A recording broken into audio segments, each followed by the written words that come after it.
All right, welcome. We've got an interview with our most recent 5K Open champion. We are joined today by Jonathan Sukenik, aka Watchwolf. Jonathan, first of all, congratulations on your big win and thanks for joining us today. Yeah, thanks for having me. I really enjoy being on interviews, podcasts, whatever platform allows me to, chat with people. So why don't you kick us off by telling everyone at home a little bit about yourself, who you are, where you're at these days, and sort of what's going on with you? I mean, obviously we've all had an eventful year. How have things been going for you? Yeah, it's going pretty well. So let's see. I guess I'll just say I graduated from college with a math and comp sci degree with a minor in physics. I ended up working in tech for a while. Now I'm trying some trading. But throughout my whole life, ever since I was 7, and you could probably figure out my age from the Watchwolf92, I've played Magic the Gathering. It's been a very important part of my life. I feel like it's made me a better test taker and allowed me to meet tons of people that I wouldn't have met otherwise and really influenced my life. So then eventually I ended up picking up Eternal during the pandemic, just wanted something else. Always being virtual and online seemed like a cool thing to try out. Just like I said, something different.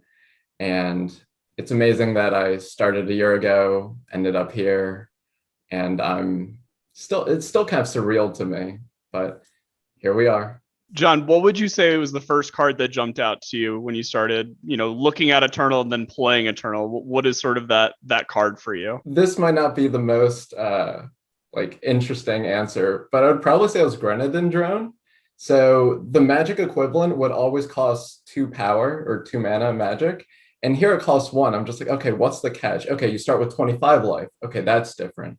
Then I started to realize that both the Grandin Drone and the Grandin it makes count as units in the graveyard or void for Kato. And just that simple card being slightly different just caused me to ask tons of questions. So for Eternal, what is your favorite format to play? I really like draft, just any form of limited. I really like things that involve combat math, being creative. When do I need to take more risk? Can I play 15 power in this deck? Do I need to play 18? Just all these forms of decision making. The market being restricted to 5 cards in this game is very interesting. And always like a good opportunity to beat down. Attacking is my favorite part of any game. I tried playing poker a little bit casually and had to learn it for work a bit. And the action of betting and raising is not the same to me as just bluff attacking or just getting in some good points of damage. Like that feels a lot better. What is your all-time favorite deck in Eternal? So this deck definitely isn't known by this name. It's a deck that I came up with during last year's expedition season for an ECQ. So it's a Rakano deck that played Kira the Prodigy or Kira Prodigy and Varret. So 2 cost 2 3s. There was a lot of salvos in this format, so that mattered a lot. And then the 2-card Monty combo, or however you want to put it, was that with Wind Conjuring. So I just tried to shove Wind Conjuring on it. It's just like, hey, 6/7 with either of them, either Varret using its mastery or Kira just being Kira and holding on to it. And then I played all these other cute pump spells to go with, say, Kozin with Finest Hour. I played Jack because Jack was this was when Jack was first printed. Well, one of the Jacks.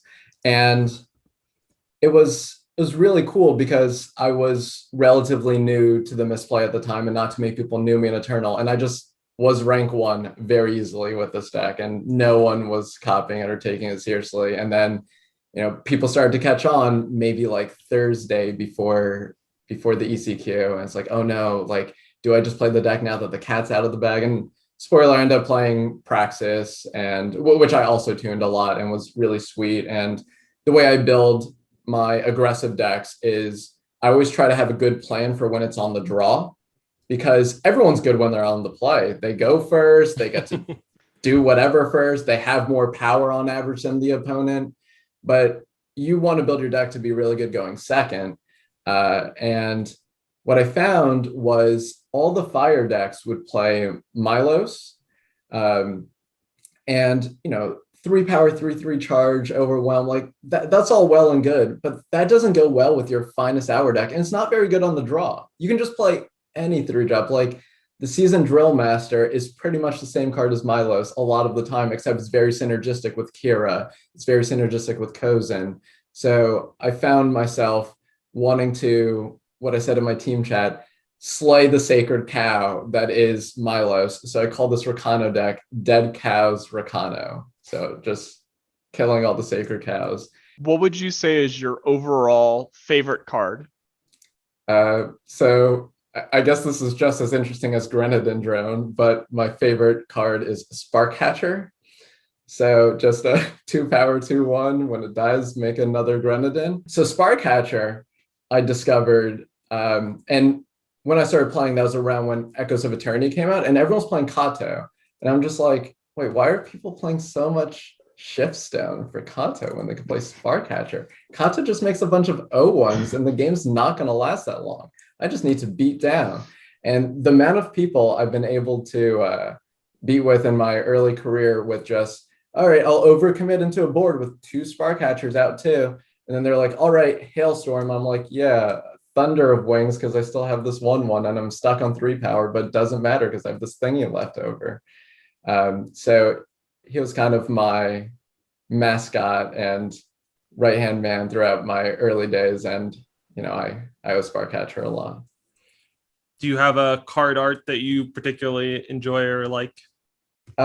So I don't know how much of this is necessarily tied to the emotions from the previous story, but Thunder of Wings it just feels like there's just a rush of like, it's gonna get you. And growing up, I thought dragons were really cool. In fact, I'm Watchwolf92. My Magic Online handle before that was Dragon92. I made it with my dad because I was like into dragons at the time. But then, you know, I had to make a new one due to how their system works, and Watchwolf's my favorite Magic card, so that's how we got where we are now. But it's just something about dragons just flying out, killing the opponent. It's a good time. If you could have a battle skill in real life, Jonathan, what would it be? So it would probably be, I think it has to be regen. It's either regen or Aegis. So much, I don't think this is necessarily uncommon, but for a lot of my life, I've had a pretty big like fear of dying, like uncertainty and all this stuff and not really knowing. And as I get older, I come a little bit more to terms with mortality and just trying to live it up in the moment and make sure everyone's lives great, not just mine, because we're all only here for a finite amount of time. But sometimes in the back of my mind, I'm reminded by just how fragile humans are. I would really like to just break that regen shield and be like, okay, that was close. Like, now, thanks for the wake up call. I'm gonna make sure that I tell my loved ones everything I want to and whatnot. You know, I was gonna ask what your favorite tribe in Eternal is. I'm guessing it's Grenadin. No, it's not. So once again, a lot of the discovery process in this game and just looking at things and thinking what's cool and what attracts me. And I had to look through quite a few tribes to make sure that it wasn't Grenadin or Yetis. Yetis just have the best voice line. I mean, they really do. Whoever gets to voice act those definitely just has a field day. But I think my favorite's probably Unseen. You guys take advantage of being a digital card game. It's just like, hey, like Unseen's getting random abilities. It got buffed because regen just got added. Or like Decay, maybe I don't want Decay because I really wish I just got unblockable instead. And just all these different things can happen. And I like that things like Reckless exist too. You can just get whammied sometimes. And I really like how the design team, you guys really chose to embrace how your game works for how Unseen was designed. And I really appreciate that. Is there a faction in Eternal that you particularly identify with? Fire. Just the raw passion, beat down, burn them out. Just one good flame blast and it's all over. So maybe it'll be a fire card for this. If you could take any card that currently isn't an alternate art and make an alternate art for it, what card would you want to have become an alternate art? I would love a Spark Hatcher with me just chilling in the background. Like, like just side by side. Like I kind of picture Spark Hatcher a little bit like like minions from the Despicable Me, or I guess they're their own franchise now. I feel like we would just have a good time in some sort of alternate art picture. Would you prefer to be sitting in the background, or do you think maybe we could like build a one-seater on top of the Grenadin there and you could ride along with it? Oh yeah. Or maybe just locking arms and skipping. Like it could be anything. Taking it back, so when you started playing Eternal, you mentioned, the Grenadin were something that jumped out to you. Now you actually had a bunch of Grenadin in your deck last weekend at the Expedition Open. Can you tell us about the deck that you played and sort of how you got onto it? First of all, tell people what deck you played, I guess. Yeah, I played Overloader or Amplify combo, however you want to put it. It's a deck that plays Overloader and then Diabolic Machinations, where you just make an obscenely large amount of power and then you Pyrotech Explosion your opponent, and usually you can find some protection by condemning for a market spell that will allow you to protect the combo once you start going off.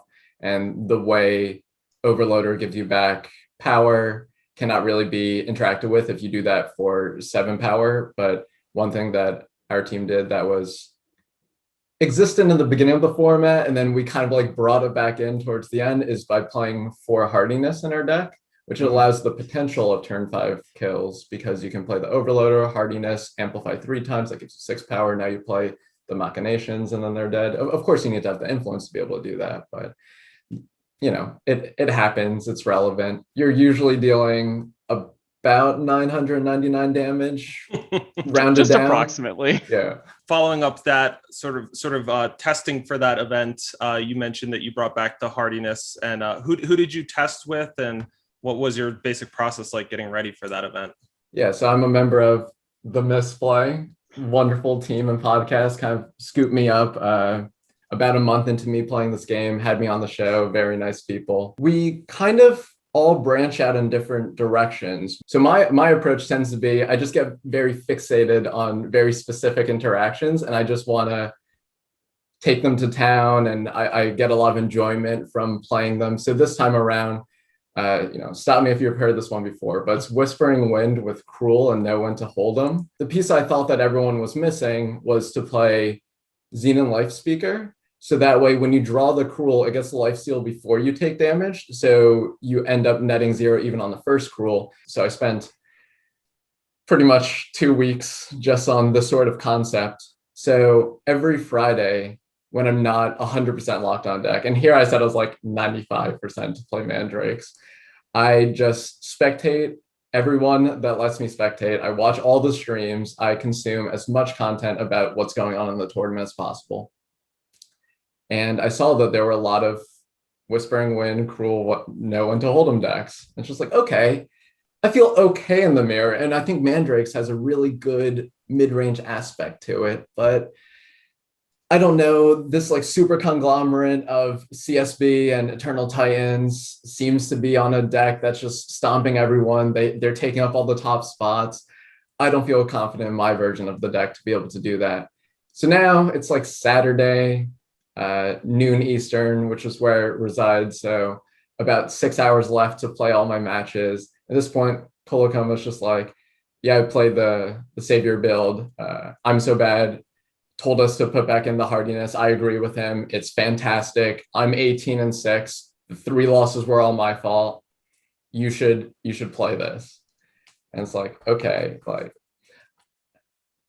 I don't actually know if he said you should play this, but it felt like I should play this, like from what he was saying. Like, okay, if you're virtually 21-3, then even like maybe the deck's good enough, and maybe I have enough card game experience to be able to just pick up this deck and go. So I just start my run, 2 buys, and it's just win, loss, win, loss, win, loss.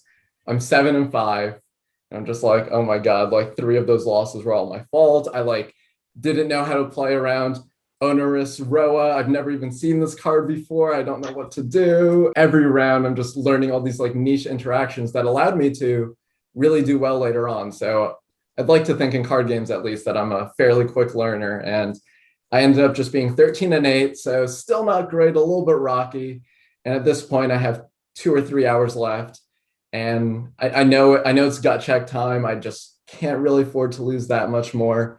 So I just did chores around the house, drank some tea, did some good headspace activities, watched a bunch of friends to cheer them on to get myself into really good mood. In my 5 matches after the 13-8, I got a turn 5 kill 4 out of 5 of them. And in 2 of those, I had to top deck the exact card to be able to win. I'm like, all right, sometimes you think it's not your day in the beginning, and then you just turn it around. And then I was able to get in at 19-9. So that was really a whirlwind of emotions. For the players who are getting ready, who are playing, maybe they had the draft open this weekend, and maybe they're not playing in the top 64, but they want to get there at our next 5K Open.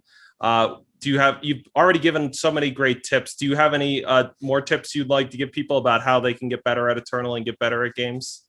Yeah, I think one thing is that being in the right headspace, whether or not it's listening to music, having a calm down routine or ritual, drinking a hot beverage like tea, just come up with something that has you actually working optimally. Like if you heard your car just having this like rickety sound or whatever, you wouldn't just like drive it in some sort of race. You would want it to get checked out. You want to make sure everything's humming. So you really need to take care of yourself. And it's kind of hard. You end up in spots, even early on sometimes, where you just make a misplay and you're just like, why did I count that wrong? And why did this happen? You just chalk it up to being a random error. It's really just, you're not fit, you're not ready. Just like how you would want to do warm-ups before running a marathon or something like that. So make sure you take care of yourself. I'm usually trying to do some bad version of yoga, or just some sort of poses or stretches that help me out while drinking tea. In terms of like preparation, I have a strong belief that you cannot both try to get better at Eternal or card games in general and prepare for a tournament at the same time, because I feel like they're kind of going after 2 different things. So when you play a match, try to figure out which one of those 2 things you want to do and make it all about that. So when you want to get better at a game, you want to build good habits, you want to come up with like routines or things that you look at habitually to make sure that things are fine, make sure you're processing things correctly. And more than anything, when you have a plan, you best be executing it correctly. Once you have a plan, you won't be able to execute. And I view testing for a tournament as coming up with a good plan. So I don't think you need to hold one of them down. Either your plan can have variance or your play can have like variance, and you're trying to like buckle down the other one. So I think making sure you understand the purpose and how you play. And then there's also some common adages that I don't really agree with per se. I do think that they're good for certain types of people, but I don't think you necessarily need to surround yourself with people better than you to get better at card games. Where that kind of comes from is that if I'm just looking up to someone better than me, then I'm kind of limited to however high they raise the bar. And if they just pause, stop playing the game, or if I just get as good as them, then I might not know what to do before, because I just focus on closing the gap. They answered all my questions. I'm not developing the skills necessarily to figure out how to answer questions myself. Meanwhile, when I'm with a bunch of people that I don't necessarily think is as good as me, or they're just as good as me, or they're good at different things, like that happens a lot too. When I surround myself with other people who are very interested in improving and getting better, I find myself making sure that the bar is high enough for them. Like I take it upon myself to make sure I'm the best person possible. So I need to learn from everything. And it's really interesting because sometimes I learn a lot from teaching them. It leads to a lot of interesting scenarios. And I think people are pretty decent at learning when they play games and when they're very hands-on. But I think the most to be gained is from watching games. And if you find yourself watching a game and saying, oh, they made a mistake, they should have done this. This play's just obviously better. How could they ever do this? And, you know, maybe not necessarily with that much zeal, but I feel like the average watcher does feel that way. Like if I were in that situation, I would have done it better. And, you know, both of you and I know from playing in very high pressure situations, it's different. It's different when you're there. It's like, you just have way more emotions and stuff. But one thing I invite people to think to become better watchers and to become better players is when you see someone make a play that you disagree with, first thing you should do is come up with the plan that they could have that justifies the play. If there exists a plan such that it makes sense and it's not your plan, I don't view that as a mistake. They execute it correctly. Maybe the plan's wrong and maybe you can debate the plan with them, but you can't say that is objectively a wrong play. And I don't think that promotes good discussion. We'll have to evaluate over the coming weeks if Twitch chat takes on to this and they improve their sort of ability to ask questions in everyone's chat. I'll be eagerly watching for that. All right, Jonathan. Well, before we go, we wanted to find out if you had any questions for us. Is there anything you'd like to know more about? Yeah, I have a few questions. So one of them is, I know that Direwolf works on a lot of different games, and you guys are obviously on the Eternal team. So how many people are assigned to Eternal? So how many, say, game developers and people that actually work on the platform, like the tech side and other things that we don't necessarily know how much goes into it? Well, working at Direwolf, one of the great things is that we've got a big team filled with lots of people with lots of skills. There's a core design team that myself and Corey, and there's about and then there's a few more full-time designers on us, Sam Pardee, Devin, Rule, all doing great work on sort of doing the core design work of coming up with the cards, planning out things like that. And then past that, we've got a great QA department. There's production, there's the client engineers, the server engineers, there's the artists, there's the sort of the teams that we work with outside the company who assist us with some of the areas of the game. And so it's like the Yeti voice actors. We keep them in a special section of the company to make sure that nobody can ever steal their talents from us. And we have first shot at all of the Yeti voice actors at all times. So I know that coming from a tech background myself, I know that people say they're software engineer, but then there's like different types of like things you would actually work on as a software engineer. Does game design also work that way? Do you kind of have like different, like, I guess, specialties or things you would go into in terms of maybe the game design life cycle or something like that? Yeah, very much so. So like, for example, we'll have designers that work on several different teams. Like when we're putting together a card set, we'll all be working on the card set. Every designer is always going to be involved in that to some capacity, but there will be some things that as a team, individuals are better at than others. I'm not the best at, writing creative stories. That's not something I excel at. For example, we have Nation Morath on the team who he's very good at that. We also have, one of our client engineers. He's also very passionate about these things and has picked up and tried to, work on some of that as well. So there's a lot of cross-pollination between, who's working on like solo player things, who's working on story writing, who's working on art and voice descriptions, who's working on, the visual effects, who's working on the user interface and the different flow for these things. And all of the designers on the team, they have the skills that they can, sort of debate those different things about those cards. But when it comes to like, hey, who's gonna, actually implement some of these cards, so, the engineers can be working on, what we're working on in the future for different sets. We have different designers that can do that as well. Mm-hmm. Cool. Yep. So then my next question is, I feel like most people in chat are avid gamers and have probably been gaming for a lot of their lives, but not everyone who's a gamer is a game designer also. So I feel like there has to be some sort of skill set or thing that can make someone a better game designer than just being a general good gamer. I'd say the biggest sort of skill that is really important to have is empathy. In terms of, when you're a game player, you just have to focus on your own experience for the most part. You just figure out what's most fun for you, what you want to have.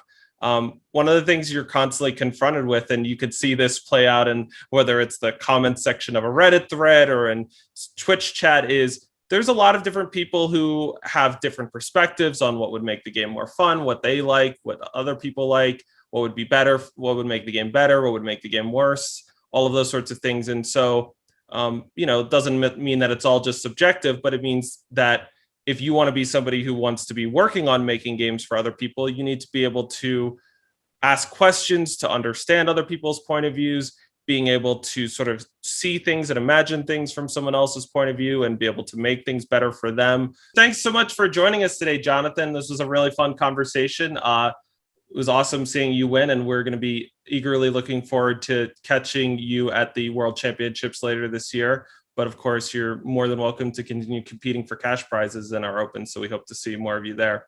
Oh, you will. Great stuff.